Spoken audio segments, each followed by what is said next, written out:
this has happened. A lot of men, they name their dogs Nero. And a lot of persons are named Paul. In Spanish, that's Pablo. So anyway, a lot of men. And again, they predicted that this time would come, and it has happened. Well,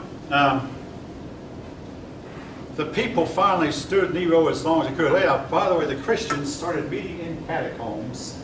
I'm not going to write it down much yet, but I'm going to mention it anyway. If you go visit Rome, you can always go to a catacomb. The catacombs were underground. They were burial places. And they figured the Romans would never find them there. So they would meet in the catacombs and hold the religious services, and then come out and pretend to be loyal Romans. And anyway, Nero went on for a few years, and finally he committed suicide.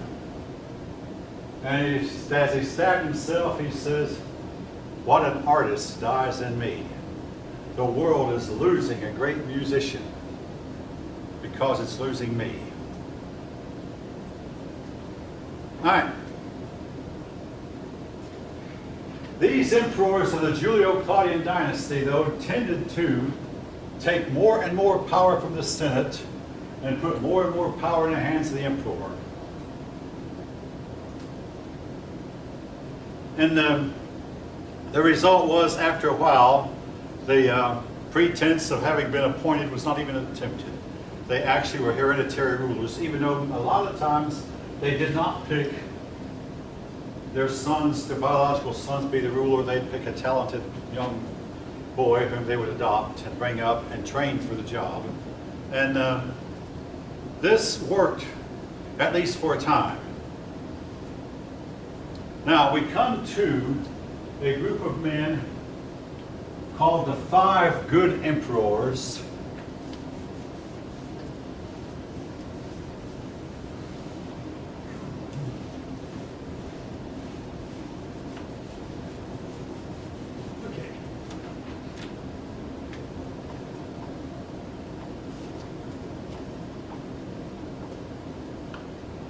By the way, if you're asked on a test, on a multiple choice test, to pick the five good emperors, and one of the choices is Nero, move on to another choice.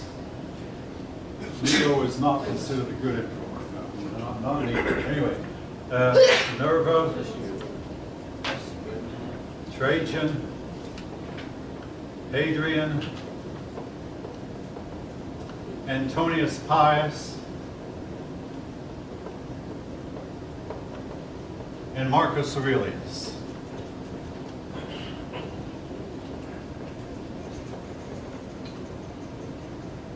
During their reigns, actually they reigned for 70 years, 5 of them for 70 years. That means they had an average reign of 15 years apiece. During their reigns, Rome reached its greatest. They built roads, they built aqueducts. Now, an aqueduct would join to a mountain stream and bring fresh water from a fresh mountain stream into a city. And generally the water from an aqueduct was therefore unpolluted because it came from a mountain stream before it had a chance to get polluted by the waste that would have come if it had come from below.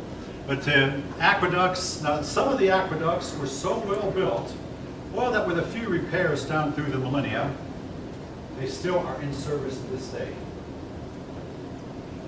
So they built the roads, and also, and while they were building these amphitheaters, these bridges, and other civic projects, and including harbors. So yes, for instance, the land of Israel has no good harbors. So I'm going backwards. It looks somewhat like this on a map, where they would just simply take it and build a harbor, an artificial harbor here. All this took a lot of money and expense, but it also kept a whole lot of people employed. So this temporarily was relief from the bread and circuses. Peace and prosperity. Rome went through a period of peace called Pax Romana.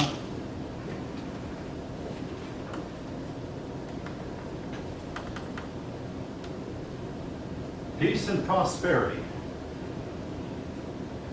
Trade was abundant, trade flourished. There was a lot of manufacturing. more and more people became urban instead of rural. Now here's two words I want you to learn. This has to do with city and this to do with country. Countryside. Now, you have to have some rural people. In our country, the last time I heard, 1 out of every 20 Americans is a farmer or works on a farm. 1 out of 20.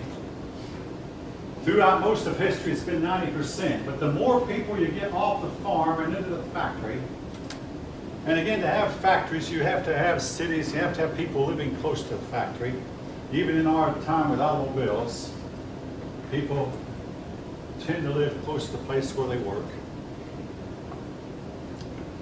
So this is increased urbanization. Without urbanization, you cannot have automobiles, you cannot have airplanes, you cannot have trains, and really you can't have televisions or radios either. These things depend a lot on urbanization. In the morning class, I have a couple of young men who sit back in a corner.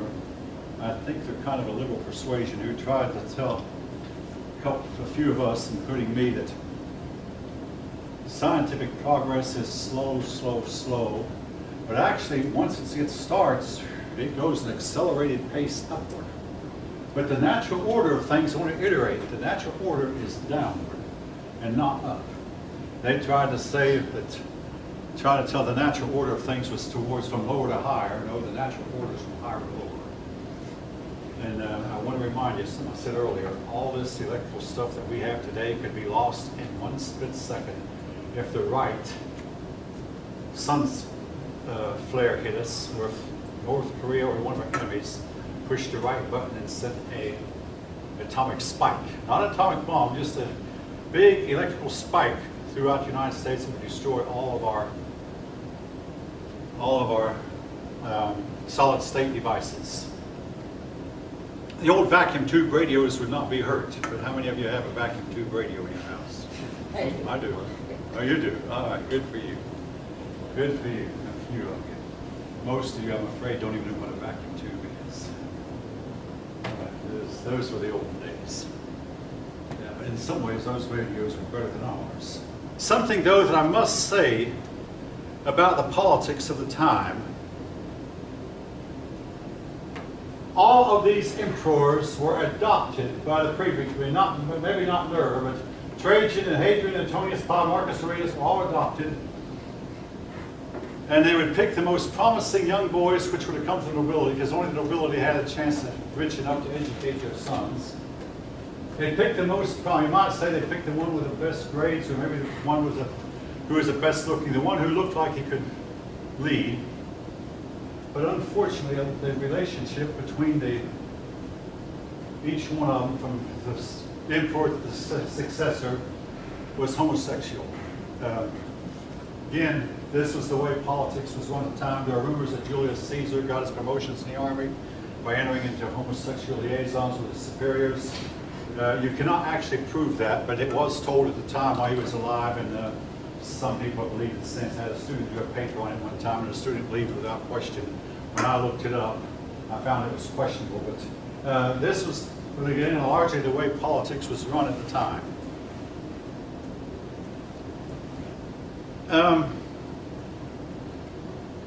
The Roman Empire reached its greatest extent under these men, and I want to say one thing too about one of them. Hadrian built a wall in England across across the island of England to separate England from Scotland. The purpose of the wall was to keep my own uncivilized Scottish ancestors from going down to England and plundering. We have people today who say that Hadrian should have built a bridge instead to encourage these people to come in. And in those days, folks, there was no discussion or debate. If the emperor said, "Oh, we got a problem, let's build a wall," the wall was built. Now later on, King Offa was to build a wall that separated England from Wales. So England had two walls, one to keep it separate from Scotland, the other to keep it separate from Wales. Again, the Welsh were also uncivilized at the time, not necessarily today. But Hadrian's wall still stands along with Offa's wall, along with the Great Wall of China. I'm not talking about the walls you put around cities. I mean, I'm talking about walls that you put across country for the extended scores of miles that was put there to keep undesirable people out. People who would come in and steal what they've been including your wife and children and make slaves of your children. These were the kind of people that the Romans, more civilized Romans, wanted to keep out. Now, there was a weakness. When I joined the Army, I joined the National Guard. There is also reserve. You might ask, what's the difference between the Guard and reserve? The reserve still works for the federal government. The Guard is under the control of the governor of each state. But these, all right, the point I'm getting at is the Roman army lacked a reserve. What's a reserve? It's the type of army where you take old veterans who have served but still have some strength left in them, or take people who are only 2/3 of the way trained. I don't want to say half trained, maybe partially trained, and make part-time soldiers out of them, and they can do that much cheaper than you can. And these part-time soldiers have civilian jobs they work at. That way you can, have men who are trained for fighting when they need, if need be, but otherwise work at civilian jobs. This lack of a reserve was to prove fatal 100 years later, because the army had no reserve, and this was something the Romans at the time did not realize they needed.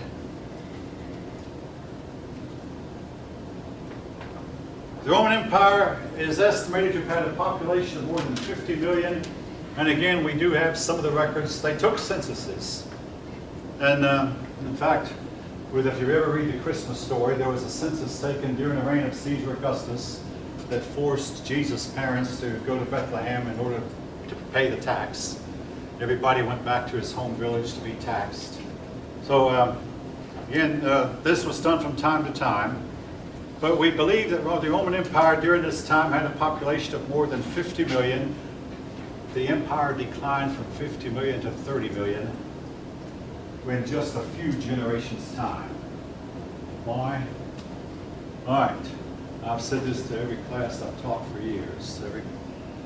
Sometimes mankind's greatest enemy is not war, is not pestilence. I mean, I'll tell you something about wars. When the war is over, and eventually most of them end, when the troops come home, they start having babies like crazy. My dad was a war baby. I was a war baby. Baby boomer generation. And oftentimes they'll name their children after family members who died in the war. I had an uncle who disappeared, and probably his plane fell in the Adriatic Sea, so I have a cousin who has the same name that he had. I had a cousin, he died a year ago of a heart attack. But anyway, the man's name was Calvin Cunningham, and so my aunt named her oldest son Calvin, obviously named after her brother who died. War brings in more people than it takes out. Pestilence and famine, no. Mankind's worst enemy oftentimes is peace and prosperity. Now, if you don't like what I just said, I got something to tell you. I don't like it either. What's wrong with peace? Well, peace and prosperity makes people soft and complacent and lazy. But it got to where that the Roman people could not get their own Italians to serve in the army, so they had to recruit from the provinces. When that didn't work, they had to recruit foreigners. When that didn't work, they had to hire troops, most of them German. And hired armies will not fight when the going gets tough. When the going gets tough, your mercenary soldiers get out. Run like crazy. They'll fight when things are not so bad, but they don't have any patriotism about it. Anyway,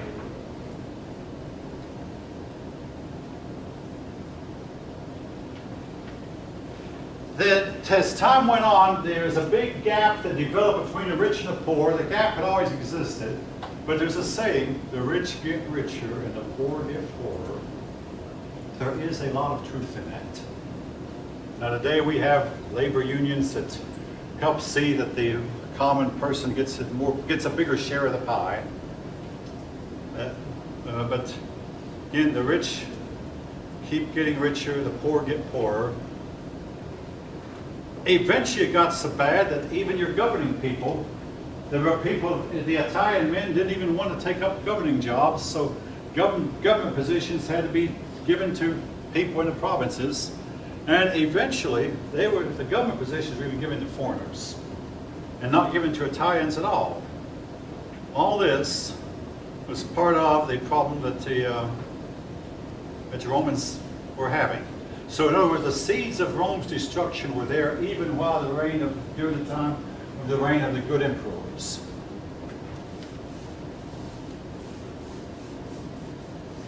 Oh yeah, by way of reminder, while I'm thinking about it, the drop deadline is October 9th, and I thought that I kind of wished I could have made the next test before the drop deadline, but then again, you have had 2 tests already.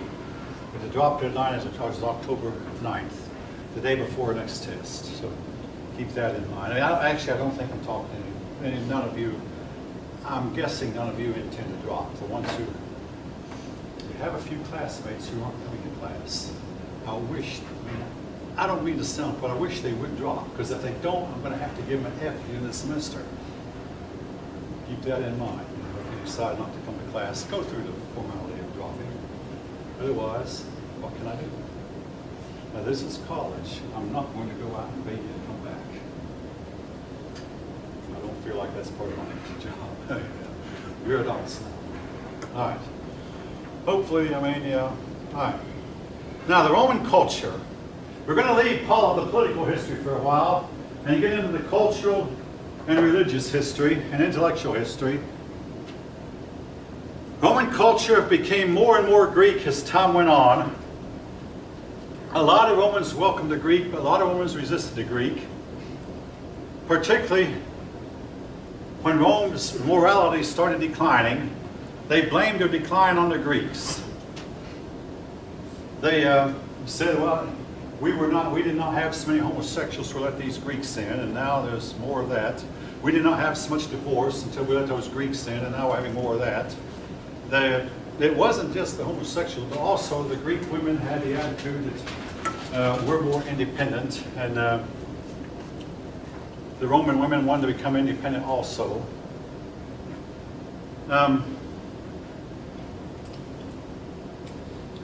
Now, there was a difference between Greece and Rome in that the Romans still tended to be more practical than the Greeks, and the Greeks more philosophical. Practical for the Rome, philosophical for the Greeks. That may be why that Rome did not produce as many philosophers as Greece did. However, there was one outstanding philosopher that I want to mention named Cicero. Cicero lived to be about 80 years old. He was a very strong believer in what we might call democracy, a republican form of government. He refused to have an army. This was at a time when every rich person had an army.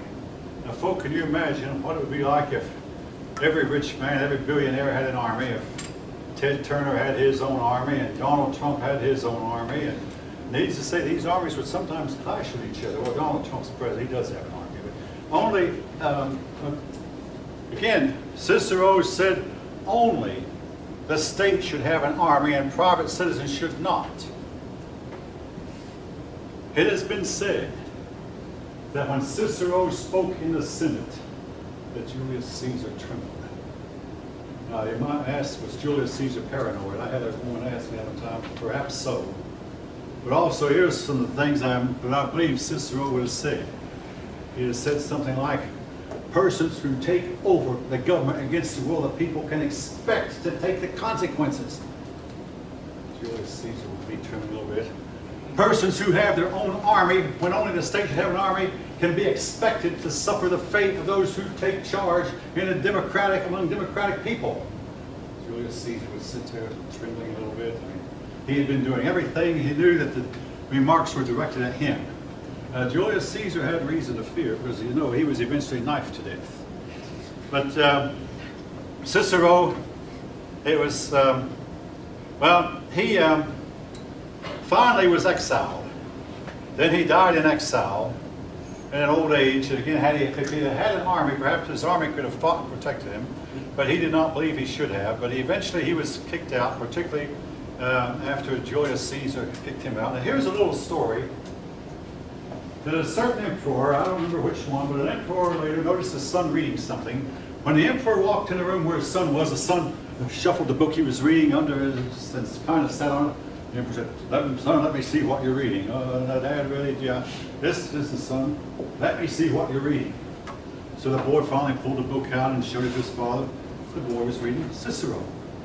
The emperor said, yeah, go ahead. You can read Cicero. That doesn't bother me. Cicero, he's not, what he said does not apply to our day. After all, Cicero was a Democrat, and these were family of emperors. But in his own time, he was right. For his own time period, he was okay. So go ahead and read it, son. Now, I've already mentioned the historian Tacitus. I'll mention him again. Tacitus wrote much of the history of the period. I've already mentioned he was anti-Tiberius, but even more so, he was anti-Christian. He's one of the few writers outside of the Bible who mentions Jesus. He makes a brief mention that Jesus had appeared in Galilee and preached for a few years and started a movement. He did not like the Christians, did not like Christianity at all, and may have encouraged the persecution. But the people, you might wonder, who did he like? As was the case of a whole lot of intellectuals, he liked the foreigners. He liked the Germans. To him, the Germans represented ideal people. I mean, they were blonde. They were very, very light, and seemingly to him, highly attractive. So he liked these German people. Not realizing these Germans were eventually going to come down and take over. Anyway, there were some other writers whom I will not mention. Tacitus, yes. Cicero, yes. Ovid was the one who ridiculed traditional morality, and Augustus banned him. I'm not going to write his name down. Augustus sent him away from Rome.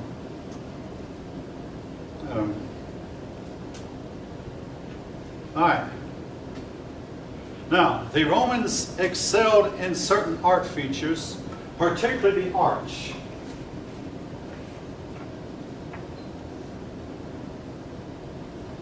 I mean, that is my crude drawing of an arch. Now, when I was a kid, we used to play with wooden blocks, cube-shaped blocks that have letters on each side of them. And I would try to make a roof over a structure using only blocks.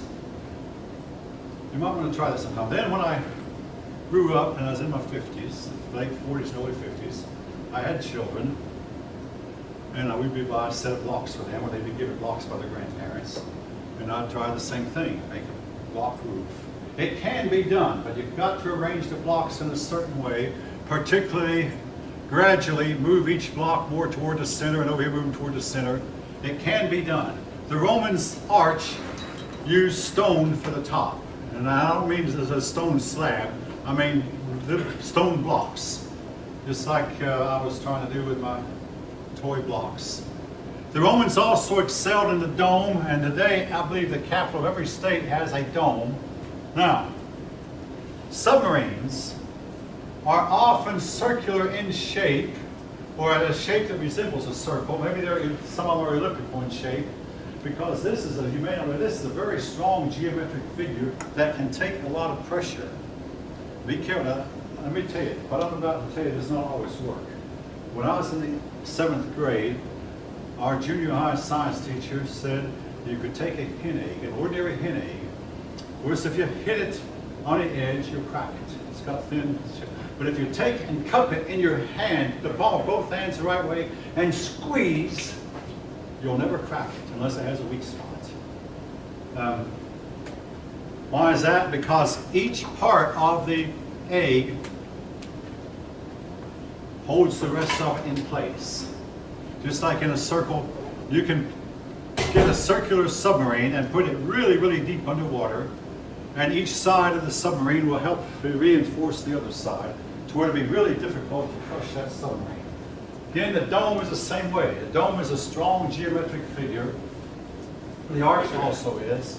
When made right, some of those old ancient Roman arches, at least part of them are still standing. Now, the Romans also had law. Originally, they wrote their law on 12 tables.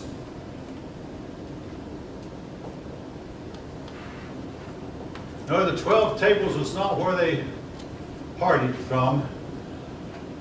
They believed that the 12 tables was the original law, but then as time went on, they felt like they had to add laws to it. But they believed that there was such a thing as natural law. Natural law we could find by reason. Now, they found as the United States Constitution referred to natural law. I want to quote part of the preamble of the Constitution. We hold these truths to be self-evident that all men are created equal and they are endowed with their creator with certain inalienable rights, and among these are life, liberty, and pursuit of happiness. The founding fathers believed this was natural law that everybody should agree with, and most Americans of that day to this have agreed with it, that we have rights, and that governments are set up to protect these rights. Well, now, I want to elaborate a bit further, too, on this.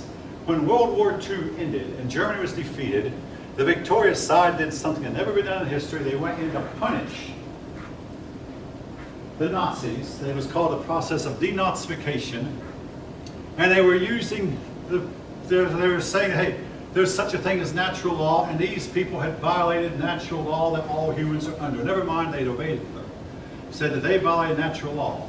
When it came to trial, the defense said any sovereign government can do anything it wants to with its own people, and no sovereign state is bound by any law other than its own law that it chooses to make up at the time.